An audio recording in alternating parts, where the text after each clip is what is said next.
My dear children, நம்ம இந்த வீடியோல nested if statement பத்தி பார்க்க போறோம். nested ifனா ஒரு if statement இருக்குலாடி another if statement இருந்துச்சுன்னா அதுதான் nested ifனு சொல்லுவோம். இப்போ இங்க பாத்தீங்கன்னா இது ஒரு if statement. இந்த if statement இருக்குலாடி another if statement கொடுத்திருக்கோம். இதே மாதிரி ஒரு if statement இருக்குலாடி another if statement வந்துச்சுன்னா அதுதான் nested if statementனு சொல்லுவோம். இங்க பாத்தீங்கன்னா 3 forms இருக்கு. அந்த 3 formsோட syntax, flowchart அப்புறமா அது ரிலேட்டடான எக்ஸாம்பிள் ப்ரோக்ராம் பார்க்கலாம். See here, nested if, an if statement which contains another if statement is called nested if. இப்போ ஒரு if statement another if statementக்குள்ளாடி வர்றதுதான் nested ifனு சொல்லுவோம். இங்க பாத்தீங்கன்னா 3 forms இருக்கு. The nested can have one of the following 3 forms. Here first one, if nested inside if part. இப்போ if பார்ட்டுக்குள்ளாடி another if statement நம்ம கொடுத்திருப்போம். அதான் if nested inside if. இப்போ இந்த syntax பாத்தீங்கன்னா தெரியும். first if statement இங்க condition evaluate பண்றோம். condition evaluate பண்ணி true இருந்தா இந்த true part execute ஆகும். condition falseனா else partல இருக்கிற கோட் execute ஆகும். இங்க இந்த true part அதாவது இந்த if பார்ட்டுக்குள்ளாடி another if statement கொடுத்திருக்காங்க. அதான் if nested inside if part. அடுத்து செகண்ட் பாத்தீங்கன்னா if nested inside else part. இங்க else பார்ட்டுக்குள்ளாடி another if statement nested பண்ணிருப்பாங்க. அதான் if nested inside else part. இப்போ இந்த சின்டாக்ஸ்ல பாத்தீங்கன்னா இங்கேயும் கண்டிஷன் எவாலுவேட் ஆகி இங்க கண்டிஷன் ஃபால்ஸா இருந்துச்சுன்னா else பார்ட்டுக்கு வரும். இந்த else பார்ட்ல another if statement nested பண்ணிருப்பாங்க. இங்க else பார்ட்டுக்குள்ளாடி another if statement கொடுத்திருக்காங்க. அதான் if nested inside else part. Third one, if nested inside both if part and else part. இங்க if statement ரெண்டு பார்ட்ஸ்லயுமே nested பண்ணிருப்பாங்க. if partலயும் nested பண்ணிருப்பாங்க, else partலயும் nested பண்ணிருப்பாங்க. அதான் if nested inside both if part and else part. இப்போ இந்த சின்டாக்ஸ்ல பாத்தீங்கன்னா தெரியும். ஃபர்ஸ்ட் கண்டிஷன் எவாலுவேட் பண்ணி கண்டிஷன் ட்ரூனா இந்த ட்ரூ பார்ட் அதாவது இந்த if partலயும் nested பண்ணிருப்பாங்க. if partலயும் நமக்கு another if statement இங்க கொடுத்திருக்கோம். அதே மாதிரி else partலயும் another if statement கொடுத்திருக்கோம். அதான் if nested inside both if part and else part. Next இந்த 3 forms உடைய syntax பார்க்கலாம். First if nested inside if part. இங்க if பார்ட்டுக்குள்ளாடி another if statement nested பண்ணிருக்கோம். அதான் if nested inside if part. இங்க first if expression 1. இங்க expression 1 or condition 1 evaluate பண்றோம். evaluate பண்ணி trueனா இந்த true partல இருக்கிற statements execute ஆகும். இந்த true part இங்க ஸ்டார்ட் ஆகி இங்க எண்ட் ஆகுது. அதான் ஓபன் அண்ட் க்ளோசிங் கர்லி பிரேஸ்ல காமிச்சிருக்கோம். இப்போ கண்டிஷன் ட்ரூவா இருந்துச்சுன்னா இந்த if பார்ட்டுக்குள்ளாடி அதாவது இந்த true பார்ட்லயே another if statement nested பண்ணிருக்கோம். அதான் if expression 2. அடுத்து இந்த nested if உடைய expression 2 வந்து எவாலுவேட் ஆகுது. இப்போ இந்த expression 2 எவாலுவேட் ஆகி ட்ரூன்னா இந்த nested true பார்ட்ல இருக்கிற ஸ்டேட்மெண்ட்ஸ் எக்ஸிக்யூட் ஆகும். இப்போ nested true part வந்து இங்க ஸ்டார்ட் ஆகி இங்க எண்ட் ஆகுது. அதான் இந்த ஓப்பன் அண்ட் க்ளோசிங் கர்லி பிரேஸ்ல காமிச்சிருக்கோம். இப்போ இந்த எக்ஸ்பிரஷன் 2 எவாலுவேட் ஆகி ஃபால்ஸ்னா இந்த ட்ரூ பார்ட்டை ஸ்கிப் பண்ணிட்டு எல்ஸ் பார்ட்டுக்கு வரும். இந்த எல்ஸ் பார்ட்ல வந்து இந்த நெஸ்டட் ஃபால்ஸ் பார்ட்ல இருக்கிற ஸ்டேட்மெண்ட்ஸ் எக்ஸிக்யூட் ஆகும். இப்போ இந்த எக்ஸ்பிரஷன் 1 எவாலுவேட் ஆகி ஃபால்ஸ்னா இந்த ட்ரூ பார்ட் அப்படியே ஸ்கிப் பண்ணிட்டு டைரக்டா எல்ஸ் பார்ட்டுக்கு வரும். எல்ஸ் பார்ட்ல வந்து எல்ஸ் பார்ட்ல இருக்கிற ஸ்டேட்மெண்ட்ஸ் எக்ஸிக்யூட் ஆகும். செகண்ட் ஃபார்ம் பார்க்கலாம். Second form if nested inside else part. இங்க else பார்ட்டுக்குள்ளாடி another if statement nested பண்ணிருக்கோம். அதான் if nested inside else part. இங்க first if expression 1. இங்க expression 1 or condition 1 evaluate ஆகி trueனா இந்த true partல இருக்கிற statements execute ஆகும்.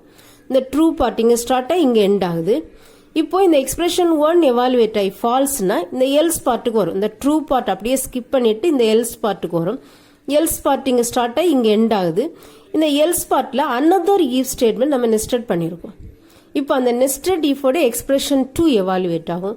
இந்த எக்ஸ்பிரஷன் 2 எவாலுவேட் ஆகி ட்ரூனா இந்த நெஸ்டட் ட்ரூ பார்ட்ல இருக்கிற ஸ்டேட்மெண்ட்ஸ் எக்ஸிக்யூட் ஆகும்.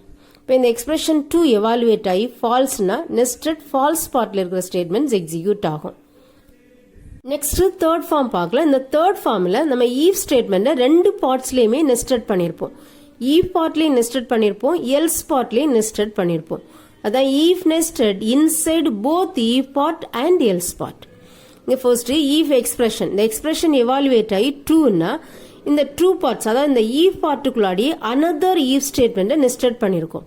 தான் if எக்ஸ்பிரஷன், அந்த நெஸ்டட் if உடைய எக்ஸ்பிரஷன் வந்து எவாலுவேட் ஆகுது. இந்த எக்ஸ்பிரஷன் எவாலுவேட் ஆகி ட்ரூனா இந்த நெஸ்டட் ட்ரூ பார்ட்ல இருக்கிற ஸ்டேட்மெண்ட்ஸ் எக்ஸிக்யூட் ஆகும். இப்போ இந்த எக்ஸ்பிரஷன் எவாலுவேட் ஆகி ஃபால்ஸ்னா நெஸ்டட் ஃபால்ஸ் பார்ட்ல இருக்கிற ஸ்டேட்மெண்ட்ஸ் எக்ஸிக்யூட் ஆகும். இப்போ இந்த எக்ஸ்பிரஷன் எவாலுவேட் ஆகி ஃபால்ஸ்னா இந்த ட்ரூ பார்ட் அப்படியே ஸ்கிப் பண்ணிட்டு டைரக்டா எல்ஸ் பார்ட்டுக்கு வரும்.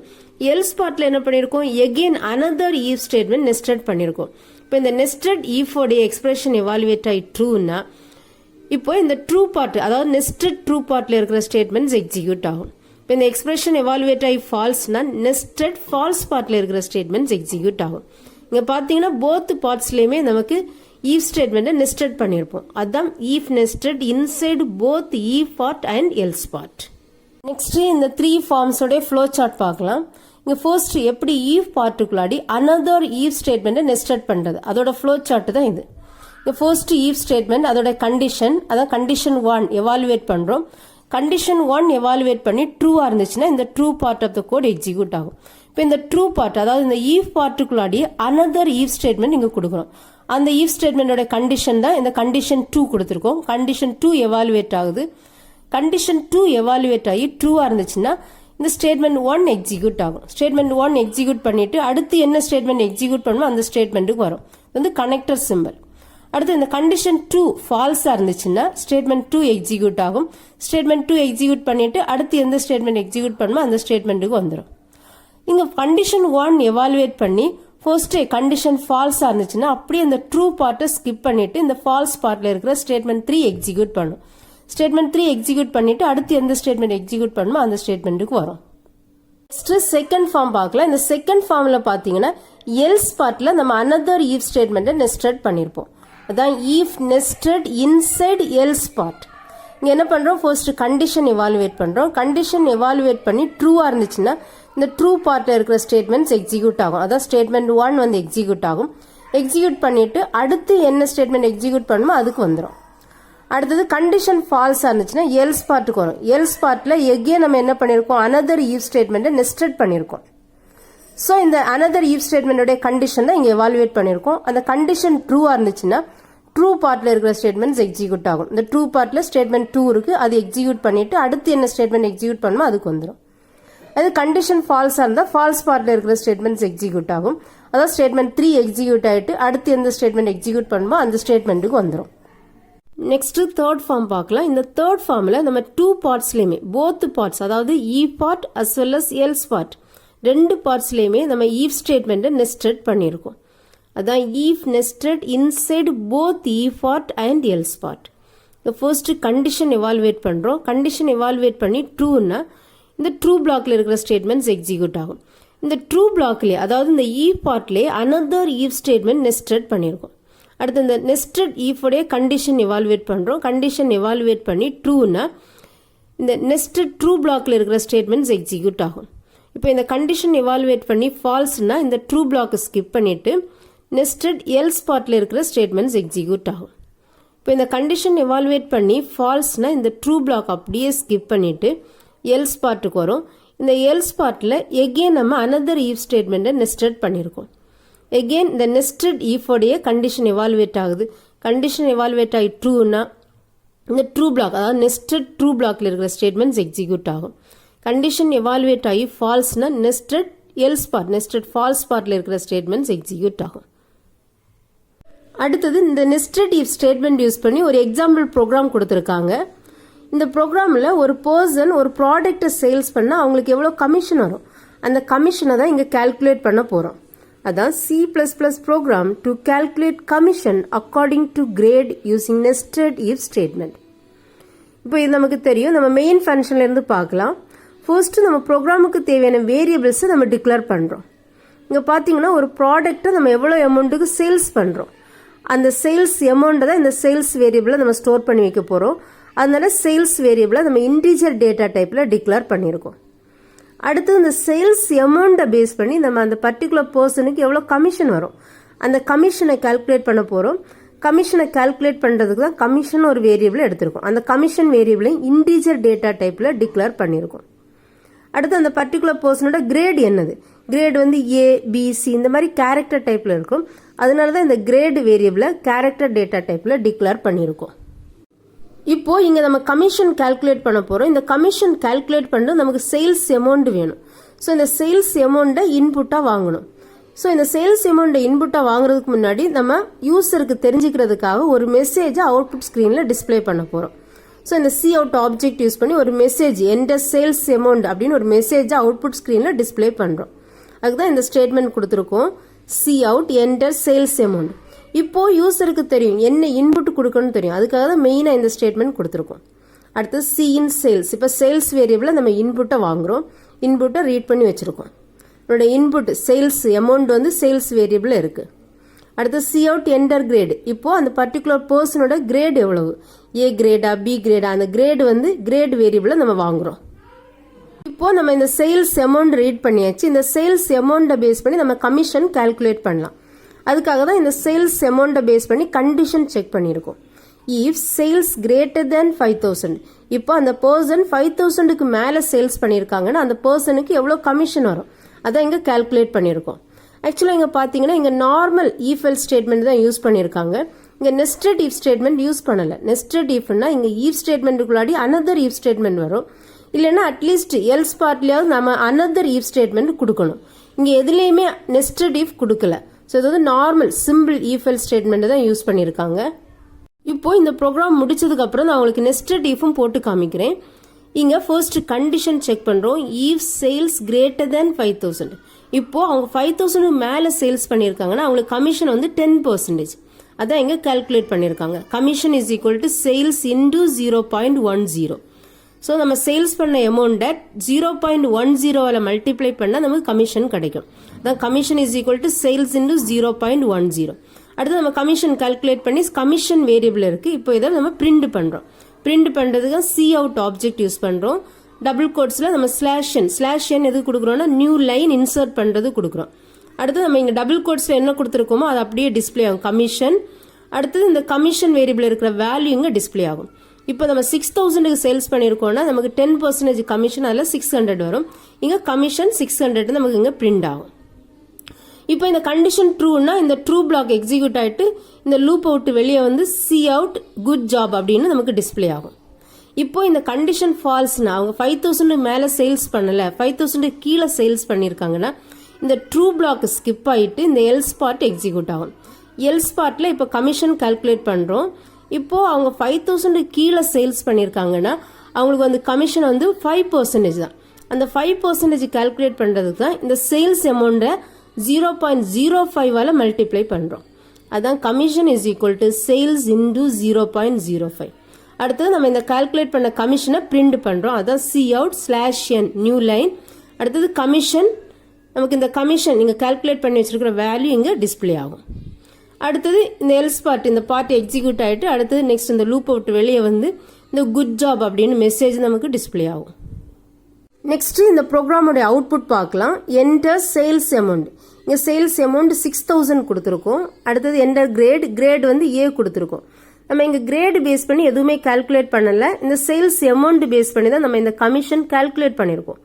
இங்க கண்டிஷன் ட்ரூவா இருக்கு. சேல்ஸ் அமௌண்ட் வந்து 6000 கிரேட்டர் தென் 5000. ஸோ கண்டிஷன் ட்ரூவா இருக்கிற இந்த ட்ரூ பிளாக் எக்ஸிக்யூட் ஆகும். இங்க கமிஷன் வந்து நம்ம 10% கால்குலேட் பண்றோம். 10% நமக்கு 600 வரும். ஸோ அதனால தான் கமிஷன் 600 இங்க பிரிண்ட் ஆயிருக்கு. இப்போ கண்டிஷன் ட்ரூவா இருக்கிறதுனால இந்த எல்ஸ் பார்ட் ஸ்கிப் பண்ணும். எல்ஸ் பார்ட் எக்ஸிக்யூட் ஆகாது. இந்த லூப் அவுட் வெளியே வந்து நமக்கு குட் ஜாப் அப்படின்னு மெசேஜ் அடுத்து டிஸ்பிளே ஆகும். இப்போ இதே இது கண்டிஷன் ஃபால்ஸ்னா இந்த ட்ரூ பிளாக் ஸ்கிப் ஆயிட்டு எல்ஸ் பிளாக் எக்ஸிக்யூட் ஆகும். எல்ஸ் பிளாக் எக்ஸிக்யூட் ஆயிட்டு லூப் அவுட் வெளியே வந்து குட் ஜாப்னு நமக்கு டிஸ்பிளே ஆகும். இப்போ கண்டிஷன் ட்ரூவா இருந்தாலும் ஃபால்ஸா இருந்தாலும் நமக்கு இந்த குட் ஜாப் வந்து இந்த மெசேஜ் வந்து டிஸ்பிளே ஆகும். அதே சேம் ப்ரோக்ராம் இங்க நெஸ்டட் இஃப் யூஸ் பண்ணி நான் இங்க கொடுத்துருக்கேன். இது வந்து உங்க டெக்ஸ்ட் புக்ல கிடையாது. நான் இங்க இஃப் பார்ட்லயே அனதர் இஃப் ஸ்டேட்மெண்ட் கொடுத்துருக்கேன். இதே மாதிரி நீங்க எல்ஸ் பார்ட்லயே அனதர் இஃப் ஸ்டேட்மெண்ட் கொடுக்கலாம். நம்மளுடைய மெயின் எய்ம் என்னன்னா நெஸ்டட் இஃப் ஸ்டேட்மெண்ட் யூஸ் பண்ணணும், அவ்வளவுதான். நெஸ்டட் இஃப்னா ஒரு இஃப் ஸ்டேட்மெண்ட்டுக்குள்ளாடி அனதர் இஃப் ஸ்டேட்மெண்ட் வரணும். இங்க நான் அனதர் கிரேட் பேஸ் பண்ணி செக் பண்ணிருக்கேன். If grade is equal to A, கிரேடும் ஏயா இருந்துச்சு, அவங்க சேல்ஸ் அமௌண்ட்டும் 5000க்கு மேல இருந்துச்சுன்னா commission is equal to sales into 0.10. இப்போ சியோட அந்த கமிஷன் அமௌண்ட் இங்கே டிஸ்பிளே ஆகும்.